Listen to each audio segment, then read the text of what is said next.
Hi guys, it's Jordan from P&P Campers. I'm just going to do a handover video on this Niesmann and Bischoff Arto. So you've got the bonnet open at the moment with the bonnet handle there, which comes over from the top of the front chassis here. So under the bonnet on these A-classes is always a little bit tight and a little bit awkward to get to things. Unfortunately, that's just the way it is on these because they have to build the bodies around the chassis. So on the left hand side here, we've got your engine coolant, and behind that, the power steering fluid, that'll be. Top of the engine in the normal place is the engine oil filling point, and the dipstick is just down there, the red topped one there. Your chassis plate that you need to go off of this is this Arto one just here because you've got an Arto chassis. The brake fluid attached to the servo is just there because it's a left-hand drive. It's on the opposite side that we're normally used to. The fuel filter is the bit over there with the green top on it. And the only other thing you've got in here that I will point out is that you've got a positive terminal for your engine battery under this little cap here. And an earthing point or a negative terminal just here at the front. So if you wanted to jump start the vehicle from under the bonnet, you still can. You just pop the cap up and put your positive on this point just here and your negative on that point just there. So they're linked directly up to the engine battery so that you can still jump start it. The reason that you have to do that if you want to jump start the vehicle is because the engine battery sits under the floor in front of the driver's seat, well, in front of the passenger seat actually. So yeah, it's just down there in the cab, but instead of having to get in there and take things apart, you can just do it from there under the bonnet. So I will carry on onto the near side. So we've got at the very front just here, the black filling point is your diesel filling point. All right, so you make sure that you fill the diesel up from this front one, and the fresh water is the white one just at the back, just there. You've got some underfloor storage in here. In fact, you've got underfloor storage throughout the vehicle because this is what you call a double skinned floor in this vehicle. So you've got, I'll just show you here, lift this up, hold it over there. Like that. You've got this storage. I mean, this is only a small locker, but you can probably see that you can actually get the storage all the way through the entire underneath of the vehicle. I'll show you that a little bit better when we get to the garage on the other side, but that's just to show you the kind of depth that they've gone into when they've been building these things. I mean, these are sort of second to none really, top of the class of the conversions. So next door to this locker here, we've got this hookup point. So having your hookup cable plugged in is a real bonus because it will keep your leisure battery fully charged up, as well as giving you access to using any 240 volt appliances you might have in there. So your mains powered sockets, the fridge will work on the mains. But yeah, we'll go through that when we get inside, but hookup goes in there. Then you've got your fresh water filling point, as I said before. So at the moment the fresh tank is pretty much full, but that is where you fill that up from as and when you need to. We've then got your toilet cassette locker, which has got a SOG system fitted to it, which is basically to help it break down whatever's inside the toilet and stop all the bad smells coming back into the vehicle.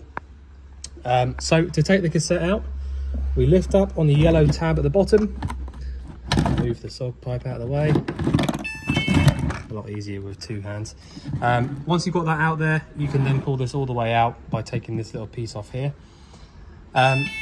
So at the back, you've got a little yellow button, which is what you need to be holding down when you actually empty this out. And you empty it out from here at the front. When you take this SOG little unit out, you have got this little bung here that goes in its place so that you don't get, you know. So there you go. So that is the toilet cassette locker. Also, you've got a fresh water flush on this system, so you haven't got any separate flush fluids to worry about. So as long as you've got a little bit of fresh water in the tank, you'll be able to flush the toilet. Right, so I will also say the paintwork and the bodywork on this van is like, you know, you can probably see it's just fantastic. So yeah, somebody has absolutely loved this thing, really looked after it, kept it nice and polished up. So that is always a nice thing to have. They're not all like that.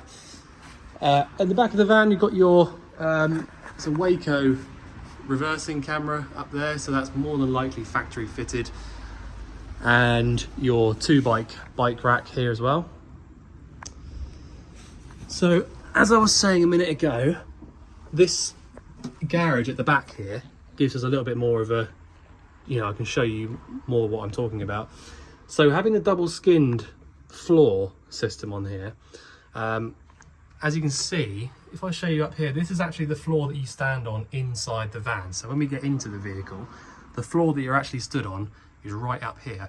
But this floor down here is the one that actually gets, you know, gets hit by the elements. Now, obviously this is all in really good condition anyway, but it means that you get double insulation, first of all, but it also means that you don't get the kind of sound, the noise, all the kind of stuff that you might get from a vehicle which hasn't got this sort of cavity gap, if you like. What it also means is that you, instead of having so your fresh and your wastewater tanks sit inside this sort of cavity area, and that kind of means that if you want to winterize it, you know, if most motorhomes that haven't got this kind of double skinned floor, the fresh and the wastewater tanks sit underneath the vehicle, just underslung straight underneath, so they're always open to the elements. Whereas this one, because it's kind of inside this cavity, it's pretty unlikely to actually freeze up. Even if you leave it completely, you know, just leave it as it is, it's unlikely to actually freeze. You know, it depends where you're going, obviously, depending on how cold it is, but you know, this is a much better kind of winterized vehicle, in that sense, with the water system and things. But yeah, I just thought I'd show you, this is the sort of gap that you've got between the actual floor and the floor that you stand on inside. Right, so you've then got all of these bits and pieces in here. So if you wanted to, I mean, you can completely close this off, by the way. So this is, you know, you can completely close this away. What have I done there? Right. So you've got these red tabs. So basically, if you wanted to drain out your fresh water system, you would turn all of these red tabs here, and that would drain out all the fresh water out onto the floor. That is essentially it. That is all it is, really. Fresh water drain off points. The wastewater drain will be, where is it? I'll have to find that before the end of the video. Let me just check on the other side quickly, make sure I haven't missed it. Oh, I did miss it. Okay, so the wastewater drain off point is down here at the back on the near side. So I'm obviously not going to open it up because I'm laying right underneath it, but you've got your actual drain off handle just here. So when you turn this handle, all the wastewater will come flying out of this point just here. So yeah, at the moment that is in its closed position because there's nothing coming out of it. But yeah, so that is your wastewater drain off point. And as I said, the freshwater drains are all inside this garage at the back just here.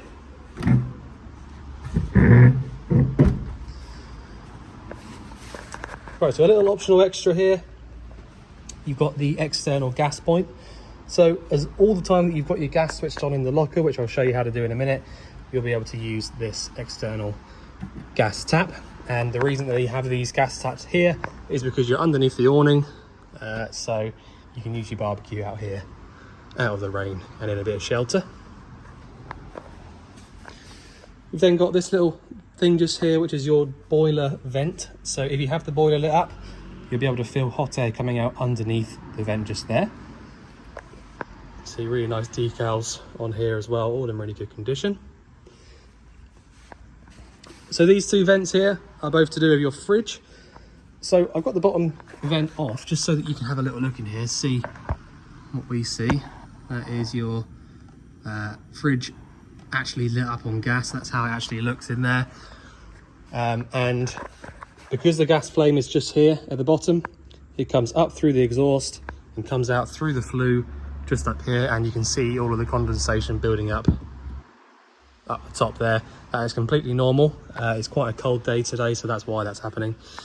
But so that's what I was going to say. So just like the boiler where you can hold your hand underneath it, if you want to check that your fridge is definitely on, I mean today we can actually see it, but we could put our hand over here and feel the warm air coming out. So I know that that's definitely working. All right. The electric step comes out from a button just inside the door, just there. And then the last locker to show you is going to be the gas locker here. So you've got a Gasset refillable gas system. So the refillable gas is super simple, doesn't really get much easier. You've got a filling point just here, which basically, if it hasn't been put in wrong, 1 second. There you go. So the gas filling point is from essentially any of your sort of decent petrol stations. A lot of the motorway petrol stations will have the LPG filling points on the pumps, but that is essentially what it is. There's a big bayonet fitting, and that will then just basically come up through this pipe and then fill both the bottles up in turn. So that is how you get to the actual filling point. You then got the bottles themselves. They're just the same as any other gas bottle really, in the sense that to turn it on you go anti-clockwise around to the left, and to turn it off we go clockwise around to the right. You need to turn these bottles off before you start driving. That is essential. The last thing you want in the event of a crash is 30 millibars of gas coming through. So make sure you turn these bottles off before you start driving. But once you've turned these bottles on, there isn't anything on that regulator back there that should stop the gas coming through. There's no purge buttons, so you shouldn't have any issues with getting the gas through to the vehicle. And if you do, the only thing it should be is not having enough gas in the bottles, or the actual regulator itself just packing up. All right, so at the moment obviously it's all working as it should, and you shouldn't get any issues. But yeah, there you go. So I'm going to leave the gas on for the moment because, as I said, I've got the fridge on at the moment and I want to show you the boiler lighting up and stuff like that. But there you go. So that's the outside of the vehicle. The paperwork in this van is really, really good, really extensive. So it's all in this brown box in the wardrobe here. It's got the original Niesmann booklet to show you how to use everything, all of the kind of appliances, booklets and things like that. So really good paperwork there, which is always a good thing to look for as well, obviously. So the first thing I'll run you through is the control panel here above the door. So it's a CBE control panel, as you can see by the top little symbol there. CBE make control panels for all the top end vehicles really, so all Concorde, Cartago, they all use the CBE systems, mainly because they're just reliable and simple to use.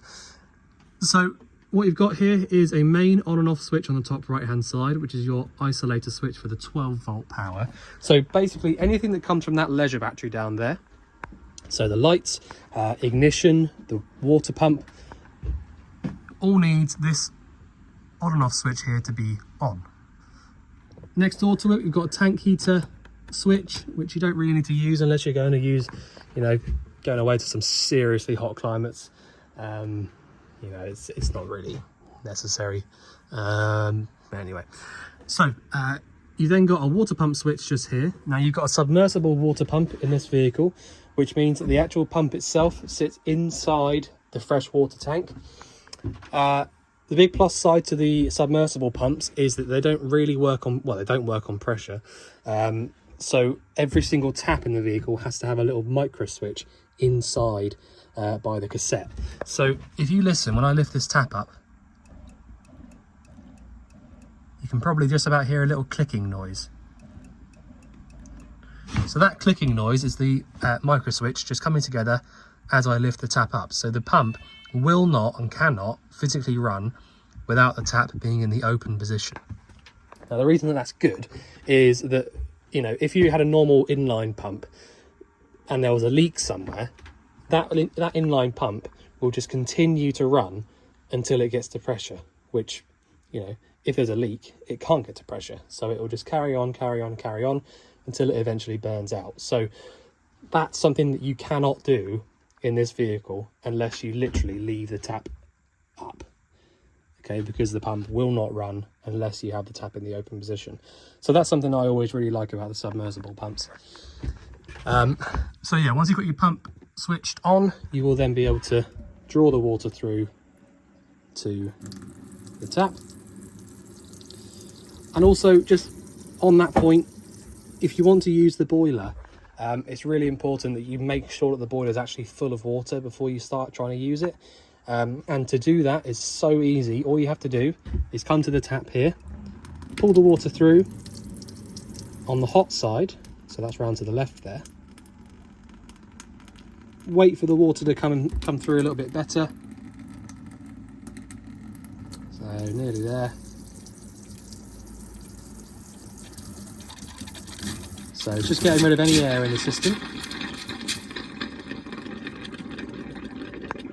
And this can take up to about 2 or 3 minutes sometimes. I don't think it'll take very long in this case because I've just had it on. And water's just running backwards off the tap just here, running down onto here. So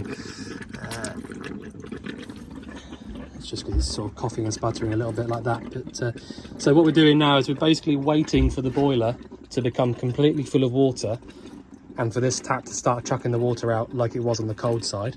So this is a good example, really. So we'll just wait for this to happen for a second. And the reason I'm showing you this is because it's so important. If you try and light the boiler up when there's no water in it, like now, what will happen is it will just overheat, or it just will not work properly. So you need to make sure that the boiler is actually full of water by doing exactly what I'm doing now. And once you know that, once the water starts coming through like it does in a minute, you can then go ahead and use the boiler however you want to. Right, but until you've done this, you shouldn't really use it at all. Right, so it's just about to start coming through, I think.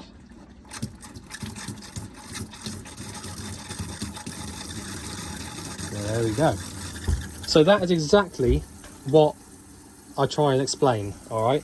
So what happened was, the water on the hot side has to go through that boiler before it comes up to the tap. All right, so if the boiler isn't actually full, the water won't come through to the tap. So that is the only way of knowing that the boiler's full. When the water starts coming back through, just like it did then, you can be sure the boiler's full and you can go ahead and use it however you want. Okay, so that's really important, but that's a good example, you know, for me to be able to show you how that was working. You've then got your lights switch just here. So once you turn that on, you will then be able to use whichever lights you want to around the vehicle, which there are some really smart lights around here. So you've got this switch here that does the overhead lights and the one inside this cupboard here as well. There's various overhead lights throughout the vehicle, you can see here at the back as well. But yeah. Right, so on the left hand side of the control panel, you've got a couple of bits and pieces. So you've got the internal temperature and the external temperature. You've then got your battery voltages. So the first one that comes up is your leisure battery voltage, so that's 13.3, and that's the amps it's pulling. And then your engine battery voltage as well, so 12.4. The bottom one shows you your fresh and wastewater levels, and that is it. This little symbol here is telling us that the hookup is plugged in and working. And I also know that because in this lower cupboard, we've got the little red light on the charger just there telling us that the charger has got power. All right, so that's the control panel. I think that's pretty much all I can show you on that, really. There's not really much else to it, really. So, right. So I've shown you sink and explained about the submersible pump. You've got a 3-burner hob just here. which does need a lighter or, you know, an igniter of some description to light any three of these up. But I don't tend to run through these very much because they're, you know, it's as simple as push it in and turn, you know, just like a household cooker. What I will talk to you through is the fridge, because the fridge is something that not many people have used before. So this is a 3-way fridge. It's made by Dometic, which are probably the leading company that make these fridges. So at the moment, you can see I've got this little selector on the left-hand side up towards the gas symbol, and where it says gas is lit up orange. So because it's lit up orange and it's not flashing at me, that means that the actual gas is on and it's working as it needs to work. All right, it's working properly. I've also got the mains cable plugged in, so I could use the fridge on the second one just here, which says 230 volt, and it's lit up green, telling me that it is working. If I didn't have the hookup plugged in, it wouldn't light up green, it would just, you know, stay, you know, grey.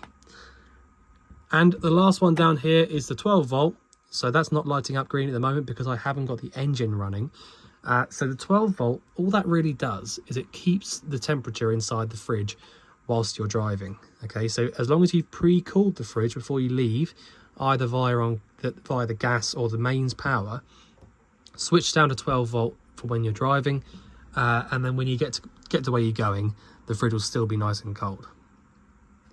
But for the time being, I'm going to leave it up on gas. Okay, so the reason that you can't get the fridge cold on 12 volt as well, by the way, is that basically the 12 volt element in the back of the fridge isn't powerful enough to get the fridge cold by itself. So it's really important that you pre-cool it before you leave. And also, just so that you know, the reason that works, the reason that you've got 12 volt power only when you're driving, is because what you've got in this particular vehicle, and most decent brand of motorhome, is something called a split charger. So what a split charger does is takes some of the power from the engine's alternator, sends it back to the leisure battery and the fridge. Okay, so that all the time that you're driving, the engine itself is physically charging up the leisure battery and sending power to the fridge so that you can keep it cold whilst you drive, because you can't have the gas switched on when you're driving, and you obviously can't have a mains cable plugged in whilst you're driving either. So it's the only way to keep the fridge cold. The noise that you can hear behind me, by the way, is this charger that I was saying about. But obviously, when all this stuff's down, you can't really hear it. But okay, so the boiler is gas only, and the boiler itself is made by Truma, and you know, it's very, very simple. So all you've got is it's in the off position at the moment because this little symbol here is the off position. You can go up 1 or up 2 for 40 or 60 degrees of hot water. All right, so that's hot water only going up. Back down to the middle turns it off. Down once is heating only. So you'll get heating coming through any of these little circular vents that are around the vehicle. There will be one in the bathroom as well. And down 2 is heating and hot water at the same time. So you probably just noticed it, but the amber light on the left hand side will only come on when there's water being heated up inside the boiler. Okay, so when we have it just here on gas, on heating only, sorry, the amber light goes out, but the green one stays on. Okay, so hot water only is up on 40 or 60. Heating only is 1 down. Heating and hot water is 2 down. And that's it. You just literally select whichever one you want it to do and leave it. About half an hour or so, and you'll have hot water coming through to the tap. So as I said, you've got your paperwork in here in this wardrobe, as well as a few other little bits and pieces that the previous owner has left. You've got a really cool little TV thing up here. So this pulls all the way out, and then you can pull the TV down on the bracket. Obviously, I would need 2 hands to do that really, but I think you just pull this part out and then the TV will fold down. So really clever little design up there, nice and neatly stows away. So these lockers down here on the floor, by the way, give you really good access to the underfloor storage, like I was saying about, so your double skinned floor. And for a little bit of technical information, if you ever needed it, this small one over here is all to do with the split charging and your D+ signal. So if you ever, that might not mean anything to you, but if the fridge stops working or something like that stops working, all your side lights, marker lights, all that sort of stuff, all your D+ signal stuff is down here underneath this little cover. If you don't have any issues with anything, please don't touch any of it, because it's all quite sort of fiddly electronics, so don't just mess around with it, you know, for no reason. But if you do have any issues, that's where all that stuff is there. Oh, and by the way, the reason that is down there is because on a normal Fiat Ducato chassis, where it's got this standard cab like this van next door, all of this sort of D+ box and stuff sits inside the B pillar, so they've just had to put it down there. So there you go. So I'll run you through the rest of it in just a minute, but I will just run you through the cab as well, because the cabs on these Niesmanns are really, really cool. So what they give you is, so you've got the standard, you know, sort of dashboard. This is all original Fiat dashboard stuff, apart from this little section up here. So this is also CBE that make these little parts here. So what you've got is sun visors, really cool, comes up and down via these little switches here. You've then got a switch just here which will bring the step back in if you want to, if you don't want to get up and do it on the switch over there. Your heated mirrors from this one just here, lights in the cab from there, and your fog lamp switch is there. All right, so just a really, really cool bit. I've always loved it when they, you know, when they do these little things like that. Very cool. You've then got the air conditioning switch just there in the middle. Hazard warning lights from the red switch just down there. You've got the 6-speed manual gearbox just there, so that's always a nice thing to have, 6-speed rather than the 5. Bonnet release handle is just down here on the left hand side, and your reversing camera screen is up there. So the dials are in kilometers, so the actual speedo over there is in kilometers. But if I just point out, because I used to have an imported car as well, so the lines that they've put on here, so you've got this one here is going to be for 30 miles an hour, around 50 kilometers per hour. That one's probably going to be about 50 miles an hour, I should think, but 110 kilometers per hour is 70. All right, so that's why they've put those lines on there, just so that you can't, you know, forget that you're doing that you're not doing 100 miles an hour, you're doing 70. But yeah, just in case you were wondering why those lines were there. And the last thing I'll just say is that your engine battery, as I said, sits down here under the floor.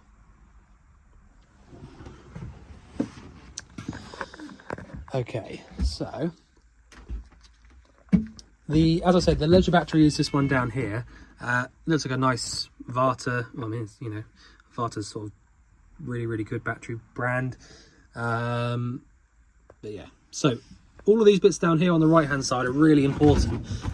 Might not be important day to day, but this is all of your electrical and fuses and things like that, so including the solar controller there as well. So this is all factory fitted stuff, okay? So it's all really neat in there. Same sort of thing again, you know, you don't need to touch any of it really. It's not anything you haven't got to do anything, press any buttons in here. But if you did get any issues with anything 12 volt related or anything mains powered related, it's more than likely going to have a reason for it in here. So the first one here, like I said, is your solar panel regulator. So this basically takes solar power from the panel and then splits it off to the engine and leisure batteries. So you can see down there that you've got two, or is it, where is it actually? So the two wires come down from the panel. Oh, perhaps it's just the it might just be the leisure battery which is wired up to that. Can't quite tell from there, but we'll have to have a little look into that. Anyway, so you've got your mains power battery charger just there, which again is another CBE unit. You then got your 240 volt trip switches next door to that, and your 12 volt fuses. So like I said, anything that's, you know, any issues that you might have in the future with, you know, electricity basically, is more than likely going to come from in here. So that's where all of that is, just there. And as I said, the leisure battery really neatly stowed in there. You know, it's not going to move. You've got those little bits down there holding it in. I will also say that they've left you a really nice amount of space next door to this for another leisure battery if you should want to do that in the future. You know, you've got space all in here for whatever really, so you could have another one of these right next door to it. Only thing I will say is that if you do end up thinking about doing that, you should replace both batteries. Don't just get one extra and put it next door to this one, because leisure batteries are a little bit fun, well, in fact any batteries really, but they're a bit strange in the sense that if you put a brand new battery next door to this and wired it up in line with it, the brand new battery will always, sorry, I can't get my words out. If you put a brand new battery next to this one, it will only ever be as good as this one. Okay, it doesn't, I mean, of course it will add a little bit of 12 volt power, so, you know, longevity of your actual 12 volt power will be better. But if this leisure battery here isn't 100% as good as it was when it was brand new, which obviously it won't be, it will not allow another battery to sort of be at its full potential, if you like. So that's why we always recommend, if you're going to get a new leisure battery or another one fitted, always go for two new ones rather than just adding one on next door to this old one. Okay, but it's the same with all batteries really. You can, you know, if you get a vehicle that works on 24 volts, so you got two batteries next door to each other, it's the same sort of thing. If you put an old battery next door to a new one, the new one will always work just like the old one. So yeah, there you go, bit of boring information for you. Right, so showing you the boiler, fridge, electrical stuff. You've got access to the top of both of your tanks just here. So this is your fresh tank here, and then the waste tank is just behind at the back here. In fact, that might not be true. This might also be your fresh tank. It might be the same one.